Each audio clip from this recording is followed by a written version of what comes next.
বগুড়ার তরুণ ব্যারিস্টার তাকিউর রহমান ও তার স্ত্রী হৃদিতা ১.৫ বছরের সন্তান নিয়ে ওমরা হজ পালনের কথা বলে গত ৪ এপ্রিল সৌদি আরব গিয়ে আর ফেরেনি।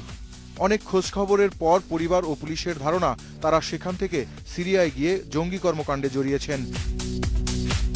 খিলগাঁওয়ের চিকিৎসক দম্পতি রোকন উদ্দিনেরও কোনো হদিস নেই।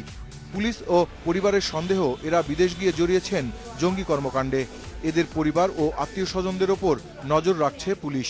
এই সকল ব্যক্তিবর্গ দেশে যদি আসেন, আমরা খুব দ্রুতই আইনের আওতায় নিয়ে আসতে পারি, দ্যাট মিনস গ্রেপ্তার করতে পারি, সে ব্যবস্থা আমাদের রয়েছে। তাদের ফ্যামিলিরাও আমাদের নজরদারিতে আছেন।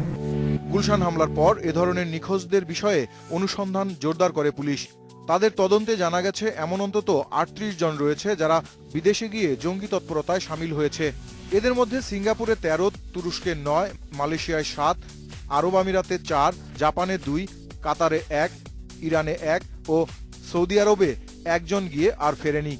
পরিবারও বলছে তাদের সাথে কোনো যোগাযোগ নেই এদের। গত ১ বছরের মধ্যে এরা দেশ ত্যাগ করেছেন। ওইসব দেশ থেকে তারা সিরিয়া গিয়ে আইএসের হয়ে যুদ্ধে অংশ নিতে পারেন বলে সন্দেহ করছে পুলিশ ও পরিবারের সদস্যরা। তাদেরকে ফিরে আসার আহ্বান জানিয়ে পরিবারের বরাত দিয়ে গণমাধ্যমে অনেকের ছবিও প্রচার করা হয়েছে।